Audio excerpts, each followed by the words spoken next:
All right, welcome back. Like I said, you'd be mad to try and rob it, said Hagrid. A pair of goblins bowed them through the silver doors, and they were in a vast marble hall. About 100 more goblins were sitting on high stools behind a long counter, scribbling in large ledgers, weighing coins in brass scales, examining precious stones through eyeglasses. There were too many doors to count leading off the hall, and yet more goblins were showing people in and out of these. Hagrid and Harry made for the counter. Morning, said Hagrid to a free goblin. We've come to take some money out of Mr. Harry Potter's safe. You have his key, sir? Got it somewhere, said Hagrid, and he started emptying his pockets onto the counter, scattering a handful of moldy dog biscuits over the goblin's book of numbers. The goblin wrinkled his nose. Harry watched the goblin on their right side weighing a pile of rubies as large as glowing coals.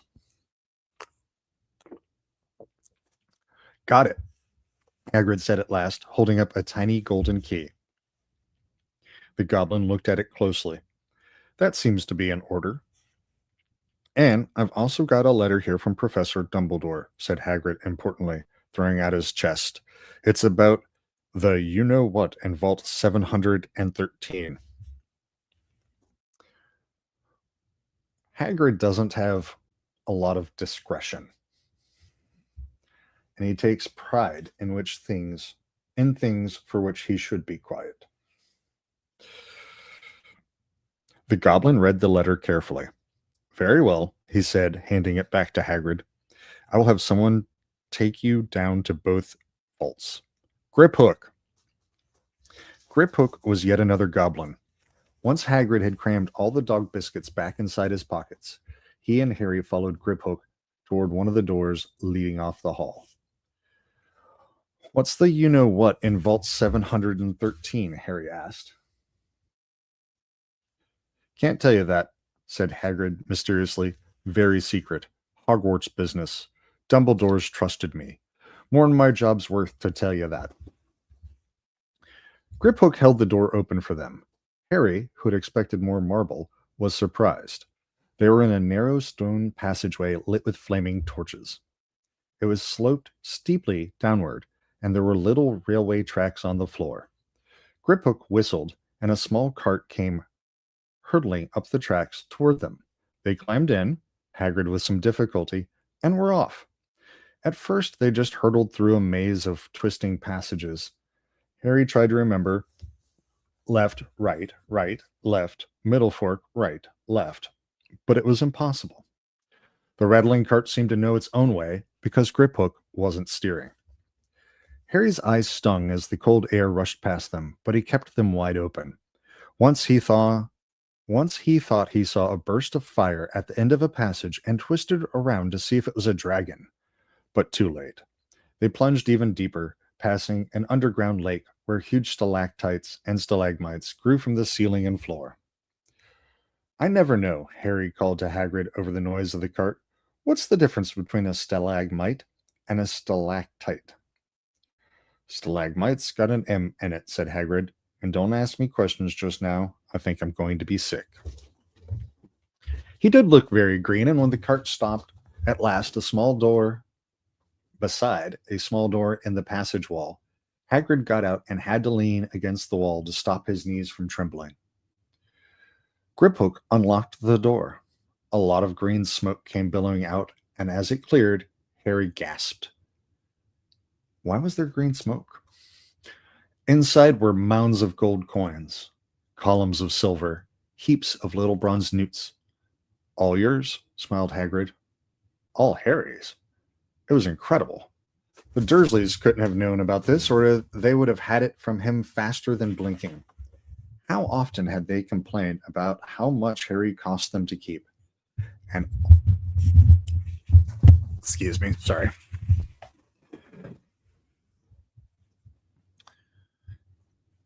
And all the time there had been a small fortune belonging to him buried deep under London. Hagrid helped Harry pile some of it into a bag. The gold ones are galleons, he explained. 17 silver sickles to a galleon and 29 newts to a sickle. It's easy enough, right? That should be enough for a couple of terms. We'll keep the rest of it safe for you. He turned to Griphook. Vault 713 now, please, and can we go more slowly? One speed only, said Griphook. All right, and for my North American viewers, the oddness with the currency is also a callback to an older time before there were internationally traded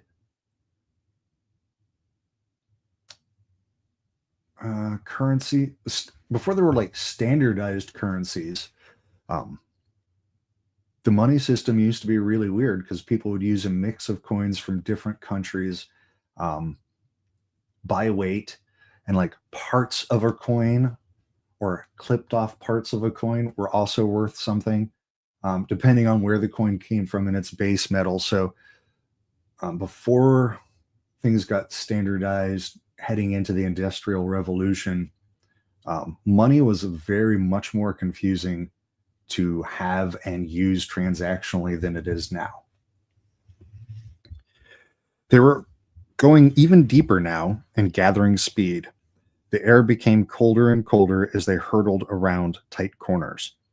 They went rattling over an underground ravine, and Harry leaned over the side to see what was down at the dark bottom. But Hagrid groaned and pulled him back by the scruff of his neck. Vault 713 had no keyhole. Stand back, said Griphook importantly. He stroked the door gently with one of his long fingers, and it simply melted away.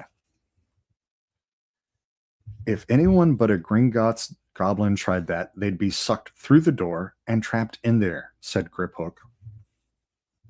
Why would you give away your secret security measures? How often do you check to see if anyone's inside? Harry asked. About once every 10 years, said Griphook with a rather nasty grin. Something really extraordinary had to be inside this top security vault, Harry was sure, and he leaned forward eagerly, expecting to see fabulous jewels at the very least. But at first he thought it was empty. Then he noticed a grubby little package wrapped up in a brown paper lying on the floor. Hagrid picked it up and tucked it deep inside his coat. Harry longed to know what it was, but knew better than to ask. Come on, back in this infernal cart, and don't talk to me on the way back. It's best if I keep me mouth shut. Indeed. One wild cart ride later, they stood blinking in the sunlight outside Gringotts. Harry didn't know where to run first now that he had a bag full of money. He didn't know how many galleons there were to a pound to know that he was holding more money than he'd ever had in his whole life. More money than even Dudley had ever had. Might as well get your uniform, said Hagrid, nodding toward Madame Malkin's robes for all occasions. Listen, Harry, would you mind if I slipped off for a pick-me-up in the leaky cauldron? I hate them Gringotts carts. He did still look a little sick, so Harry entered Madame Malkin's shop alone, feeling nervous.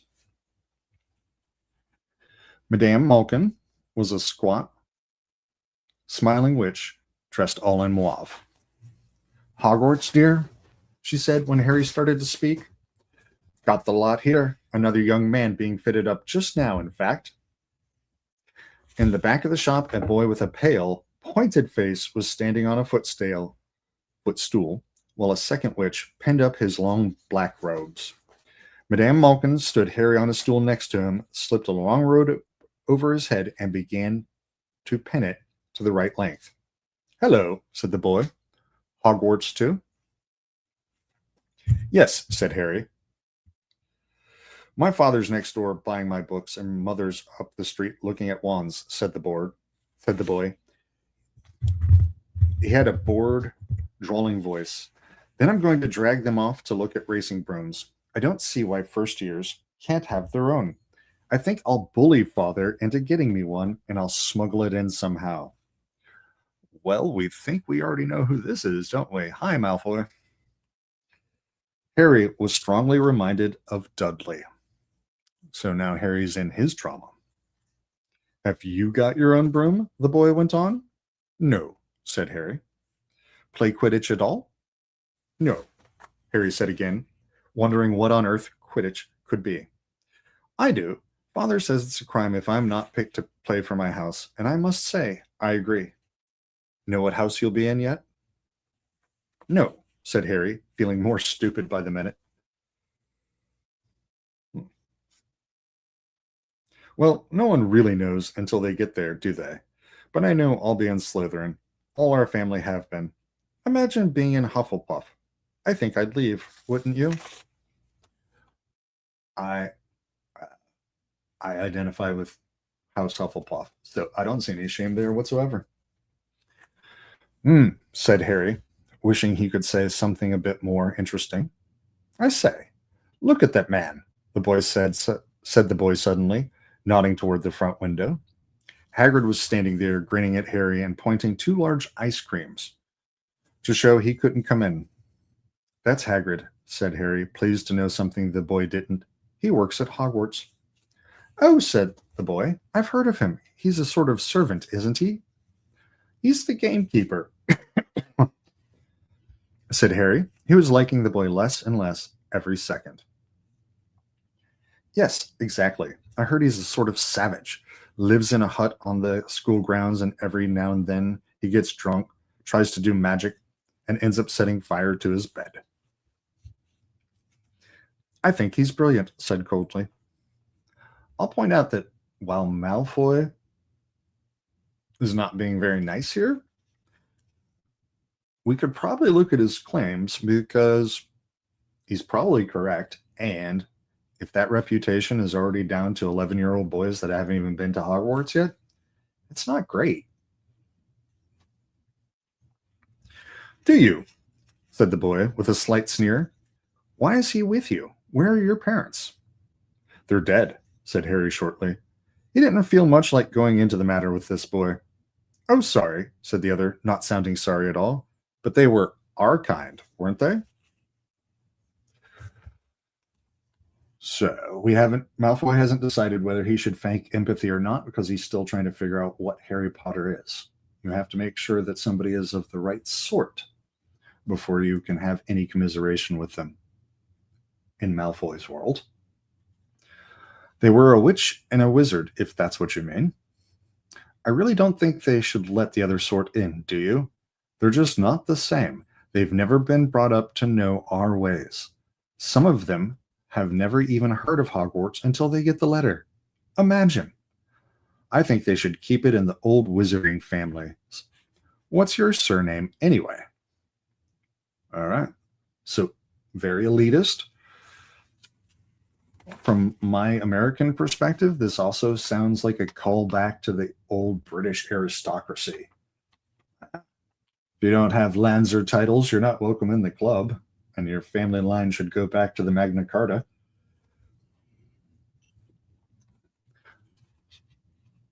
But before Harry could answer, Madame Malkin said, That's you done, my dear, said Harry. And Harry, not sorry for an excuse to stop talking to the boy, hopped down from the footstool. Well, I'll see you at Hogwarts, I suppose, said the drawling boy. Harry was rather quiet as he ate the ice cream Hagrid had bought him, chocolate and a raspberry with chopped nuts. What's up, said Hagrid. Nothing, Harry lied. They stopped to buy parchment and quills. Harry cheered up a bit when he found a bottle of ink that changed color as you wrote. When they had left the shop, he said, Hagrid, what's Quidditch? Blimey, Harry, I keep forgetting how little you know, not knowing about Quidditch. Don't make me feel worse, said Harry.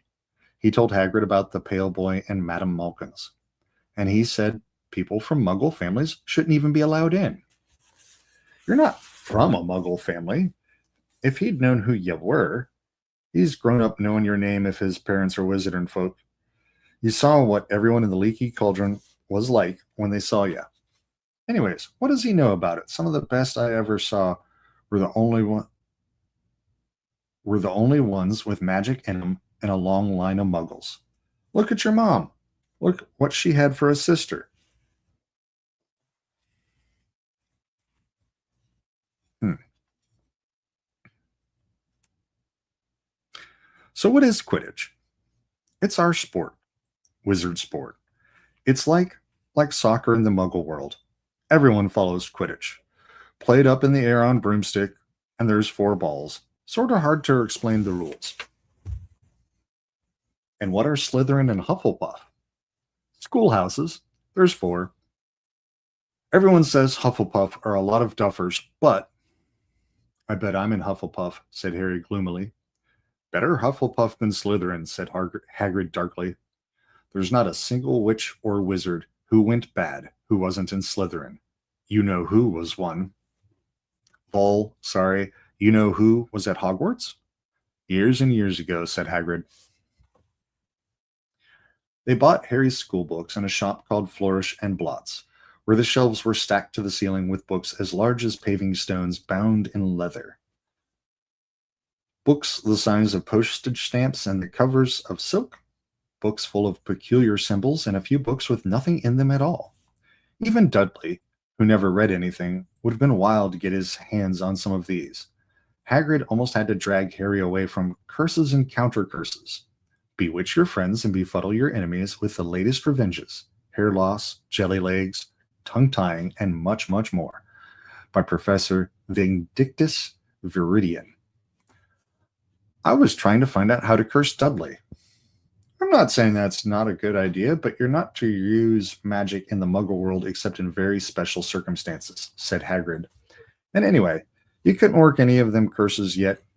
You'll need a lot more study before you get to that level. Hagrid wouldn't let Harry buy a solid gold cauldron either. It says pewter on your list. But they got a nice set of scales for weighing potion ingredients and a collapsible brass telescope. Then they visited the apothecary, which was fascinating enough to make up for its horrible smell, a mixture of bad eggs and rotted cabbages. Barrels of slimy stuff stood on the floor. Jars of herbs, dried roots, bright powders lined the walls. Bundles of feathers, strings of fangs, and snarled claws hung from the ceiling. While Hagrid asked the man behind the counter for a supply of some basic potion ingredients for Harry, Harry himself examined silver unicorn horns at 21 gallons each and minuscule, glittery black beetle eyes, 5 newts a scoop. Outside the apothecary, Hagrid checked Harry's list again. Just your wand left. Oh yeah, and I still haven't got you a birthday present. Harry felt himself go red. You don't have to. I know I don't have to. Tell you what, I'll get your animal. Not a toad. Toads went out of fashion years ago. You'd be laughed at, and I don't like cats. They make me sneeze. I'll get you an owl.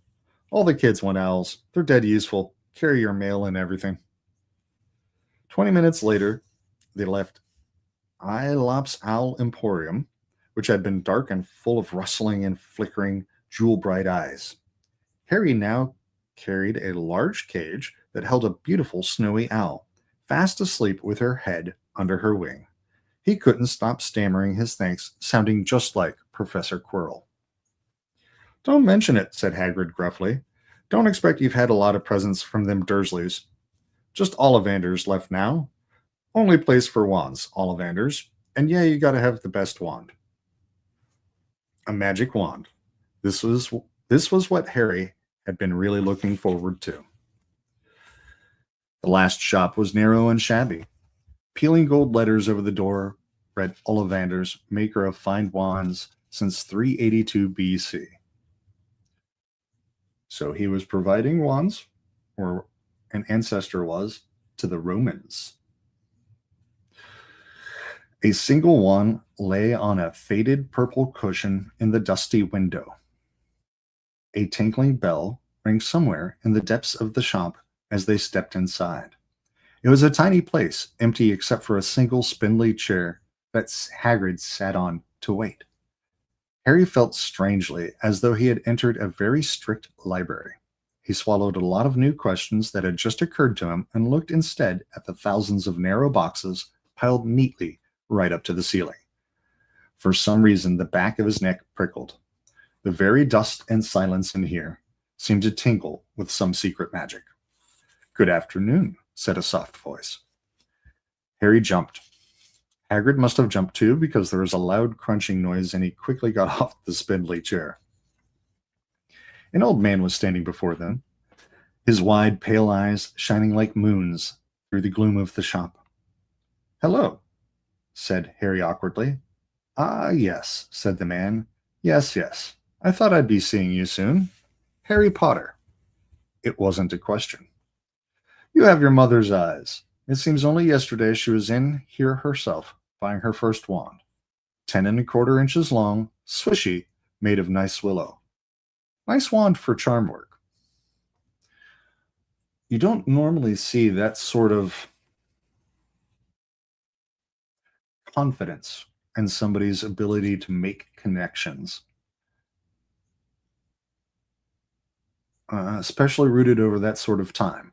So that the fact that Ollivander is displaying this recall of detail, and he intuited that this is Harry Potter by seeing a deep similarity to the mother, which he remembers. That tells us that Mr. Ollivander is one very sharp customer indeed. And he is probably exactly where he needs to be. And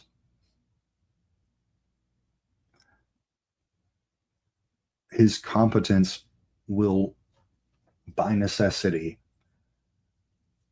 make sure that he stays in a very narrow role later in the story. Mr. Ollivander moved closer to Harry.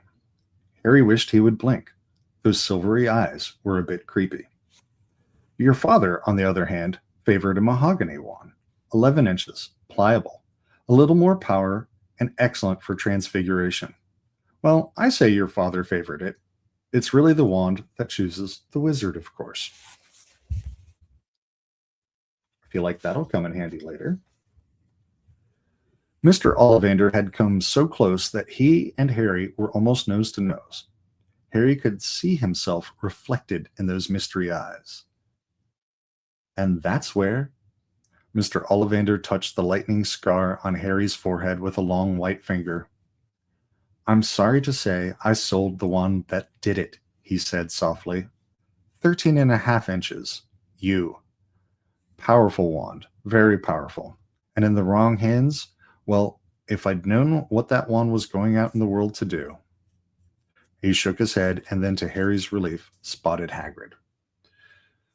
All right, so for my not history buffs, you also has a particular connotation. Back when we were fighting each other with bows and arrows, and particularly the English were fighting the French, the English longbowmen, when that was developed as a military specialty, longbowmen, the English ones were particularly noteworthy because of the yew bows. It was essentially the ingredient in the secret weapon of their archery supremacy for a very long time. So it's not without coincidence, I believe, that we're talking about you. Rubius Hagrid. How nice to see you again. Oak, 16 inches. Rather bendy, wasn't it? Past tense. It was, sir, yes. Good wand, that one, but I suppose they snapped it in half when you got expelled, said Mr. Ollivander, suddenly stern. Yes, they did, yes, said Hagrid, shuffling his feet. I've still got the pieces, though, he added brightly. But you don't use them, said Mr. Ollivander sharply. Oh, no, sir, said Hagrid quickly. Harry noticed he gripped his pink umbrella very tightly as he spoke. Wonder where the pieces are. And he is using them. I don't know what problem that's going to cause, but that is a problem. Said Mr. Ollivander, giving Hagrid a piercing look. Well now, Mr. Potter, let me see. He pulled a long tape measure with silver markings out of his pocket. Which is your wand arm? Well, I'm right-handed, said Harry. Hold out your arm. That's it. He measured Harry from shoulder to finger, then wrist to elbow, shoulder to floor, knee to armpit, and around his head. As he measured, he said, Every Ollivander wand has a core of a powerful magical substance, Mr. Potter. We use unicorn hairs, phoenix tail feathers, and the heartstrings of dragons. No two Ollivander wands are the same, just as no two unicorns, dragons, or phoenixes are quite the same. And of course, you will never get such good results with another wizard's wand. Harry suddenly realized that the tape measure, which was measuring between his nostrils, was doing this on its own. Mr. Ollivander was flitting around the shelves, taking down boxes. If you ever have the opportunity to get fitted for a custom dry suit, it's a lot the same. I don't remember the exact number, but there's like 17 or 21 measurements. Yeah, it can be a little intense. That will do, he said, and the tape measure crumpled into a heap on the floor. Right then, Mr. Potter, try this one. Beechwood and dragon heartstring. 9 inches, nice and flexible. Just take it and give it a wave. Harry took the wand and, feeling foolish, waved it around a bit, but Mr. Ollivander snatched it out of his hand almost at once. Maple and phoenix feather, 7 inches, quite whippy. Try? Harry tried, but he had hardly raised the wand when it too was snatched back by Mr. Ollivander. No, here. Ebony and unicorn hair, 8.5 inches, springy. Go on, try it out. Harry tried and tried. He had no idea what Mr. Ollivander was waiting for. The pile of tried wands was mounting higher and higher on the spindly chair, but the more wands Mr. Ollivander pulled from the shelves, the happier he seemed to become. Tricky customer, eh? All right, see, now he's professionally challenged. The simple he does in minutes, now he is engaging with his passion, which is matching wands to customers. Tricky customer, eh? Not to worry, we'll find the perfect match here somewhere. I wonder now. Yes, why not? Unusual combination. Holly and phoenix feather, 11 inches, nice and supple. Harry took the wand. He felt a sudden warmth in his fingers. He raised the wand above his head, brought it swishing down through the dusty air, and a stream of red and gold sparks shot from the end like a firework, throwing dancing spots of light onto the walls. Hagrid whooped and clapped, and Mr. Ollivander cried, "Oh, bravo! Yes, indeed. Oh, very good. Well. How curious. How curious." He put Harry's wand back into its box and wrapped it in brown paper, still muttering, "Curious. Curious." "Sorry," said Harry, "but what's curious?" Mr. Ollivander fixed Harry with his pale stare. "I remember every wand I've ever sold, Mr. Potter." I believe him. I don't know about you. "Every single wand. It so happens that the phoenix whose tail feather is in your wand gave another feather. Just one other feather. I'm sorry, not just one other feather. Just one other. It is very curious indeed that you should be destined for this wand when its brother, why its brother, gave you that scar." So both wand cores contain the essence of rebirth. Harry swallowed. "Yes, 13.5 inches. You. Curious, indeed, how these things happen. The wand chooses the wizard, remember. I think we must expect great things from you, Mr. Potter. After all, he who must not be named did great things. Terrible, yes, but great." Harry shivered. He wasn't sure he liked Mr. Ollivander too much. He paid 7 galleons for his wand, and Mr. Ollivander bought them from his shop.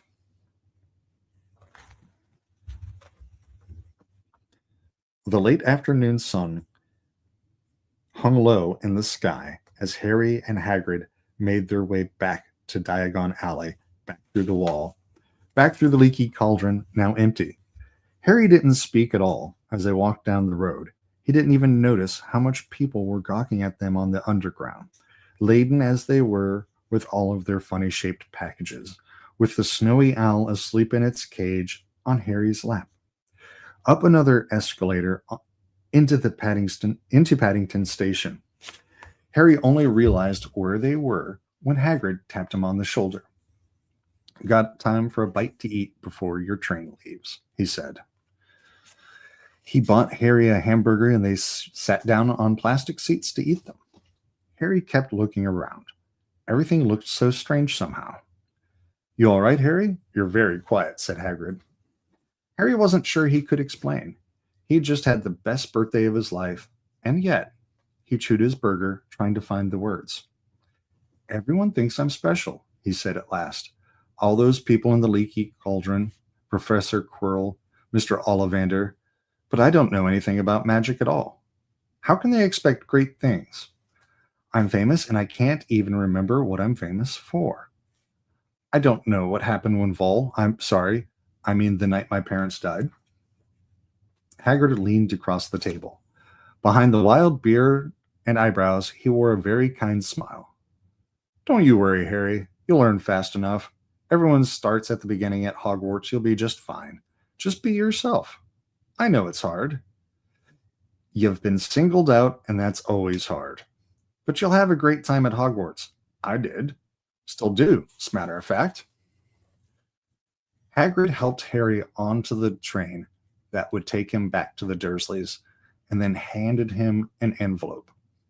Your tickets for Hogwarts, he said. 1st of September. King's Cross. It's all on your ticket. Any problems with the Dursleys, send me a letter with your owl. She'll know where to find me. See you soon, Harry. The train pulled out of the station. Harry wanted to watch Hagrid until he was out of sight. He rose in his seat and pressed his nose against the window, but he blinked, and Hagrid had gone. Thus endeth chapter 5. So 2 quick cleanup notes. I don't have any notes here, so if I cite the author inappropriately, the mistake is wholly mine. But if you want some more of a fictionalized context of sort of what things were like in the transitory period, Neil Stephenson's trilogy, and it's either the Baroque Cycle or the Quicksilver trilogy. I don't remember, but it's sort of a pre-runner to the Cryptonomicon. Anyways, Neil Stephenson's got some very good books set in and around that time period that could certainly bring out more interest, particularly with the Great London Fires and how weird money worked back then. Back to Ollivanders. I'm going to keep working on this theory as we progress, but it feels to me part of why Harry was disquieted is that Ollivander is very much in his Slytherin / Ravenclaw energy. And I'm going to say Ravenclaw, but it could be Slytherin. He's in that sort of energy where his goal is excellence. He wants to enable every wizard to unlock their full potential because that's his passion. And why it's disquieting is because he's not guided by ethics. He doesn't say no. He doesn't say this is bad. He says that's powerful. He is there to enable power, and he is not particularly concerned with guiding or shaping how it is used. So we'll work on that theory as we go. I'm sorry about the Wi-Fi interruption on part 1, and I will catch you guys soon for chapter 6. Have a great day.